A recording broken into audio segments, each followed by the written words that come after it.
obstrucción, bueno, vemos que realmente como que algo pasa que no circula bien todo este tracto, pero es muy, muy grande.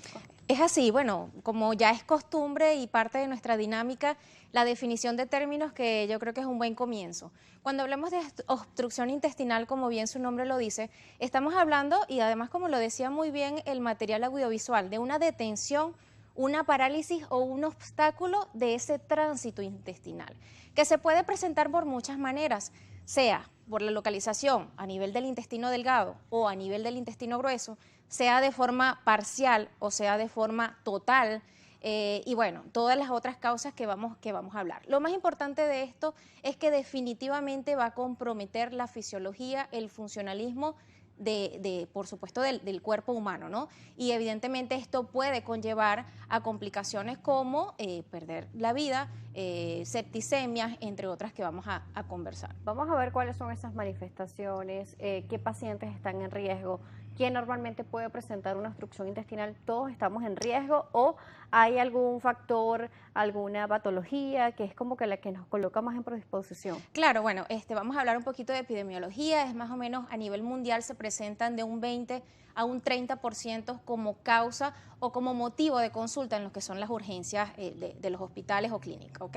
Más o menos un 20%. Las más comunes, vamos a hablar en líneas generales. Tenemos una obstrucción mecánica que, como bien su nombre lo dice, estamos hablando que hay una estructura o hay un obstáculo que me está impidiendo el tránsito intestinal normal. Pero también tenemos las adinámicas o también llamados ilios paralíticos, en donde ocurre un enlentecimiento o una parálisis momentánea o puede ser transitoria del intestino. Bien, entonces en cuanto a estas dos grandes clasificaciones, tenemos que las más importantes pueden ser las incompletas o pueden ser también las de ilio paralítico, que son transitorias, digámoslo así. Las obstrucciones mecánicas son las que generalmente se operan o su resolución es quirúrgica. En muy pocos casos también lo podemos resolver de manera conservadora, pero más o menos para ubicarnos, digamos, en lo que es la epidemiología, la casuística y lo que esto puede conllevar. En cuanto a síntomas, a la presentación clínica puede variar muchísimo. Hay unas características que son comunes a las obstrucciones como tal y no podemos dejar de nombrar el dolor, que es el síntoma cardinal o patoneumónico en las obstrucciones. Cuando hablamos de dolor, ¿en dónde se localiza este dolor? Sí, bien, maravillosa pregunta porque también nos ubica, es decir, mientras más arriba o mientras más proximal sea la obstrucción intestinal, se dice que el dolor es más intenso y el dolor de las obstrucciones intestinales altas se caracteriza o la localización es mesogastrio, es decir, en la zona central del abdomen. Mientras se va alejando esa obstrucción, es decir, si se hace más hacia colon o hacia intestino grueso, se dice que el dolor puede disminuir, pero está presente en el piso abdominal o en el vientre bajo o en el hemiabdomen inferior. Es lo que se dice. El dolor varía, puede ser de un dolor tipo cólico, insidioso, brusco, y si hay compromiso vascular es más intenso. Otra de las características que tenemos que mencionar, o en segundo lugar, es el vómito, que también varía. Si es la obstrucción alta, puede ser de contenido gástrico, puede ser de contenido biliar, pero si es una obstrucción baja o de intestino grueso o de colon, puede presentarse con vómitos fecaloideos, es decir, con vómitos con presencia de heces. Entonces, esto también es bien importante decirlo en cuanto a estos dos primeros síntomas más importantes. ¿Se puede generar infecciones y complicaciones debido a este tipo de vómito? Claro que sí, evidentemente puede haber una perforación, puede haber una peritonitis, puede haber una septicemia, un shock y todo esto conllevar a la muerte del paciente. Esto sí, y en las edades extremas, por supuesto, que hay mayor riesgo en nuestros ancianos, en donde cambia porque el anciano, el paciente de tercera edad, cambia la presentación clínica. En muchos casos tenemos pacientes con obstrucciones que no presentan dolor. Las personas que le cuesta muchísimo ir al baño, que no van de manera regular, que van y tienen que pujar mucho, ¿estas personas pueden correr este riesgo? Claro, ya hablaríamos entonces del tercer, digamos, el tercer signo o la tercera presentación en donde hay una alteración del patrón evacuatorio.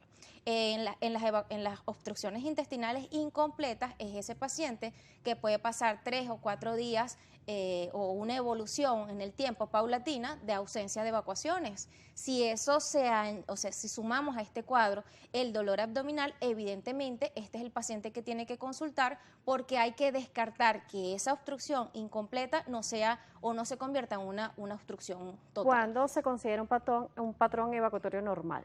Mira, yo siempre le digo que hablar de normalidad es un poco difícil. Sin embargo, ¿qué debemos saber de las evacuaciones?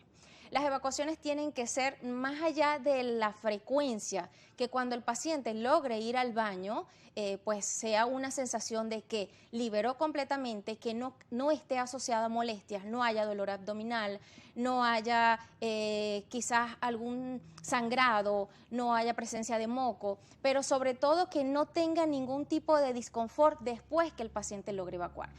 Perfectamente lo puede hacer un paciente 3 veces por semana, 4 veces por semana. ¿Okay? O todos los días.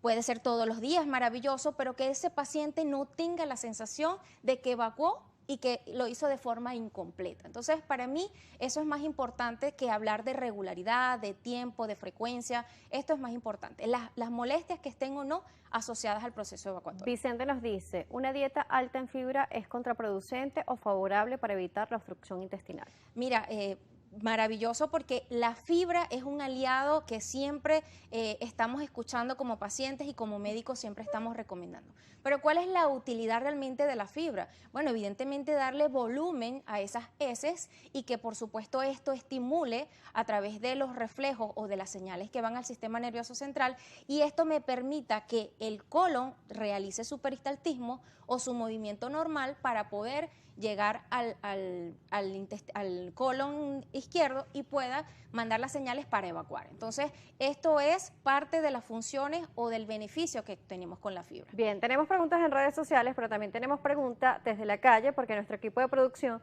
también salió para saber cuáles son esas dudas más frecuentes que pueden tener las personas con respecto a la obstrucción intestinal. Vamos a verlo. Buenas tardes, mi nombre es Fren Sánchez y quiero saber si la obstrucción intestinal es genética o se puede evitar. ¿Hay factores hereditarios? Mira, puede haber, como en la mayoría de las enfermedades o de las patologías clínicas, hay un factor hereditario, pero ¿en cuanto a qué? Podemos conseguir a pacientes que tienen antecedentes cardiovasculares, pacientes, digamos, de problemas circulatorios, cardiovasculares, como ya lo decía. Entonces, esto sí me puede ser o me puede representar un factor de riesgo para desarrollar, a su vez, isquemias intestinales y bueno, en el caso de los pacientes con herencia de estreñimiento, sí, puede haber